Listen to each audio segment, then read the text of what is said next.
ऐसा लग रहा है कि एआई जो है वो आपको कवर कर लेगी, आपको कैप्चर कर लेगी। हमारा नाम अगर दिव्यांशु है, दिव्यांशु की जगह पे कोई दूसरा इंसान दिव्यांशु बन के बैठ जाएगा, तो ये संभव नहीं है। मतलब मेरे अकॉर्डिंग ये संभव क्यों नहीं है? कंप्यूटर बना, कंप्यूटर पे हमने एक्सेल सीट बनाई, एक्सेल सीट पे आप फॉर्मूला डालते हैं प्लस करने का, वो कैलकुलेशन करके आपको चीजों को सामने रख देता है। इट डजंट मीन कि वो हमें स्वयं प्रोग्राम करना, हम उसे प्रोग्राम करना, इधर से प्रोग्राम तो हम ही कर रहे हैं ना कहीं से। तो दिव्यांशु, हम जो भी है ना, हमारी सीखने की कलाओं से हैं, मतलब जो हम 5 सेंसेस से एक्वायर कर रहे हैं, उसके कारण हम ये सॉफ्टवेयर डेवलप कर रहे हैं समय के साथ, है ना। ये आप कर रहे हो, ये आपके हाथ में है, इसको आप चेंज कर सकते हो, मॉडिफाइड कर सकते हो। एआई में जब जनरल इंटेलिजेंस का एवोल्यूशन हुआ तो हम एक जगह ह्यूमन इंटेलिजेंस बोलते हैं, एक जगह आर्टिफिशियल इंटेलिजेंस बोलते हैं। इंटेलिजेंस का मतलब क्या होता है कि नाउ इसके पास एक क्षमता विकसित हो गई है।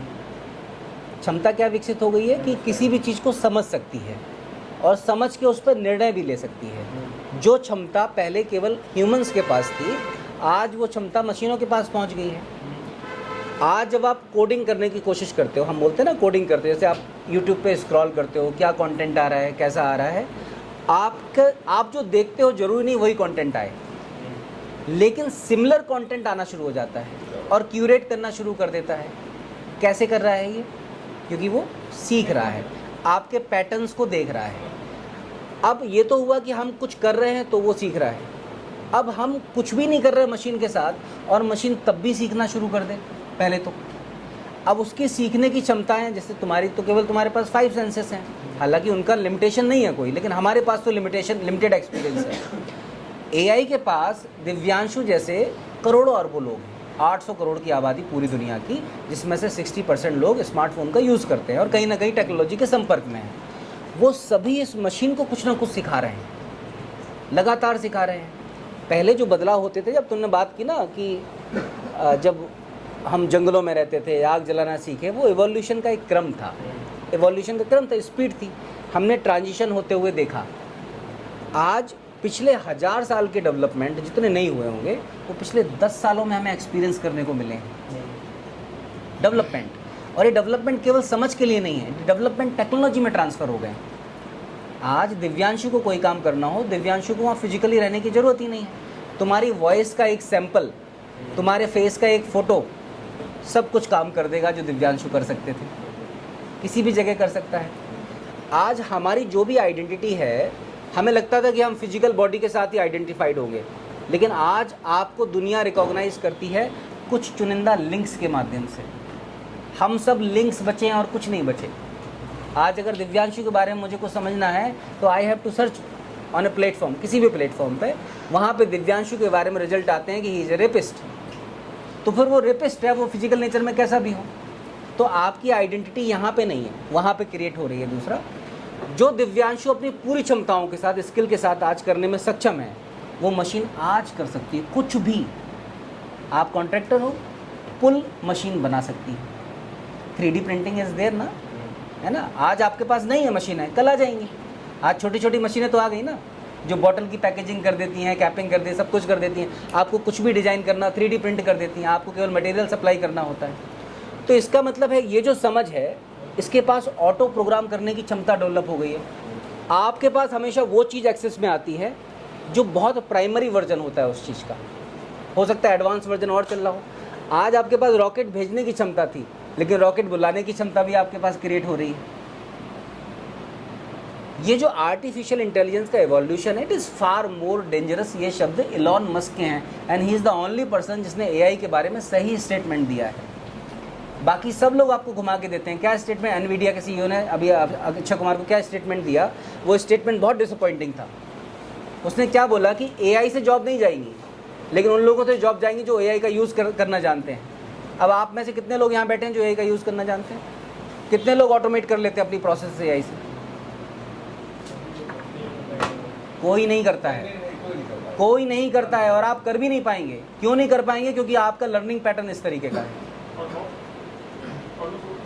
आज हम जो लोग बात कर रहे हैं, हम निराशाजनक बात नहीं कर रहे हैं, हम एक होप की बात कर रहे हैं, और वही बात कर रहे हैं कि एआई को आप कंट्रोल नहीं कर सकते, एआई को आप रोक नहीं सकते, लेकिन एआई को यूज़ करना तो आपको आ सकता है। आज हम जो बात कर रहे हैं हमारा एंडेवर तो यही है, लेकिन आप बिना जानकारी के कैसे करोगे? आज अगर हम अपने आसपास, जैसे हमने डिस्कशन किया आज कि भाई एआई इतनी खतरनाक टेक्नोलॉजी है, ये बंद नहीं हो सकती, हम कुछ नहीं कर सकते। जब हम कुछ नहीं कर सकते अगर ये मान के बैठ लेंगे तो हम कोशिश ही नहीं करेंगे। तो हमें सबसे पहले उसको यूज़ करने के लिए ह्यूमन वैल्यूज़ को रीइंस्टिगेट करना पड़ेगा, ह्यूमन पोटेंशियल को तो रीइंस्टिगेट करना पड़ेगा ना, क्योंकि आपकी जो फिजिकल एबिलिटी थी वो रोबोट्स आपसे बेहतर कर पा रहा है। मतलब आप अपने आप को बहुत अगर कमाल का आदमी समझ रहे हैं तो बिल्कुल इस बात को त्याग रहे हैं, पूरी तरीके से त्याग दें कि आप किसी काम के हैं नहीं बहुत ज़्यादा। लेकिन आपके पास अभी भी कहीं ना कहीं कोर में एक चीज़ ऐसी है जो आपको एक सुपर मानव में कन्वर्ट कर सकती है, सुपर ह्यूमन में कन्वर्ट कर सकती है।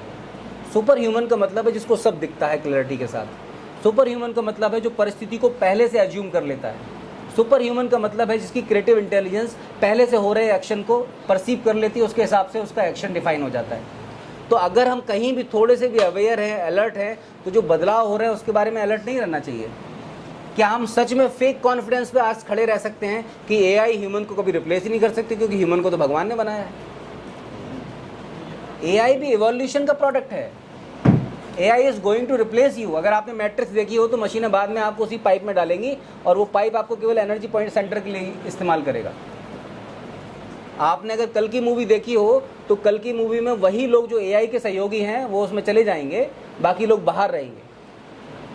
ये रिप्रेजेंटेशन है फ्यूचर का, और ये आज हो रहा है। आप पता नहीं क्यों नहीं देख पा रहे हो, आप पता नहीं क्यों इस टॉपिक्स पे बात नहीं कर रहे हो। युवा शास्त्रार्थ में यही बात करनी है आप सबको। आप बिना जानकारी के बात कैसे करोगे? एवोल्यूशन को आपको समझना पड़ेगा। This is not the change, this is transformation, and that is happening every week, every day. Be alert, be watchful, it is far more dangerous. हम कल्पना भी नहीं कर सकते, उससे ज़्यादा खतरनाक है। फर्जी हमें होपफुल होने की ज़रूरत नहीं है, बिल्कुल फेक कॉन्फिडेंस रखने की ज़रूरत नहीं है कि हम सब कुछ कर लेंगे। ये हमें रिप्लेस कर देगी पूरी तरीके से, हमारी यूटिलिटी ख़त्म कर देगी। लेकिन अगर हम जाग गए, दो ही मूल हमारे पास बचेंगे, एक तो ह्यूमन एजुकेशन, दूसरी मोरल एजुकेशन। जो आप काम करने बैठे हैं, इंसान दूर हो गया आपसे, उसके पास कोई काम नहीं बचा, उससे कोई जुड़ नहीं रहा है, उसको संगठित करना है, उसको बताना है कि उसके पास ताकत है। आज बच्चे पिछड़ते चले जा रहे हैं, उनको आपने अलर्ट नहीं किया तो उनके पास क्या करियर बचेगा? आज हम लोग घबरा रहे हैं, अगली पीढ़ी का क्या होगा? नहीं, आप लोगों की मौलिक जिम्मेदारी नहीं है कि उनको आप अवेयर करें आज की डेट में। नहीं, आपकी मौलिक जिम्मेदारी है जो शारीरिक रूप से, मानसिक रूप से, भावनात्मक रूप से कमज़ोर बच्चे हो रहे हैं, सुसाइड कर रहे हैं, उनको आप रिजुवनेट करने की ज़रूरत है कि नहीं दिव्यांशु? अपॉर्चुनिटी यह आपके पास मौलिक कर्तव्य है और बहुत बड़ी $1 मिलियन अपॉर्चुनिटी भी है। यह आपको पद भी देगा, प्रतिष्ठा भी देगा, गरिमा भी देगा, और समाज में एक दूसरे तरीके की जगह आपकी बन जाएगी। आपका खुद का इंटरेस्ट इसमें होना चाहिए, क्योंकि सबसे पहले तो आप बेहतर हो जाओगे, दूसरा आपके पास ये क्षमता आ जाएगी कि आसपास के लोगों को बेहतर कर दो। तो ये हमें समझना पड़ेगा, ये चीज़ें खतरनाक हैं, इनको हम ऐसे ही नहीं निकाल सकते। हम बोलें कि हम टेक्नोलॉजी से दूर हैं, आपको दूर होने की ज़रूरत नहीं है, but you have to limit them, how much they trigger you or influence you. Getting the point?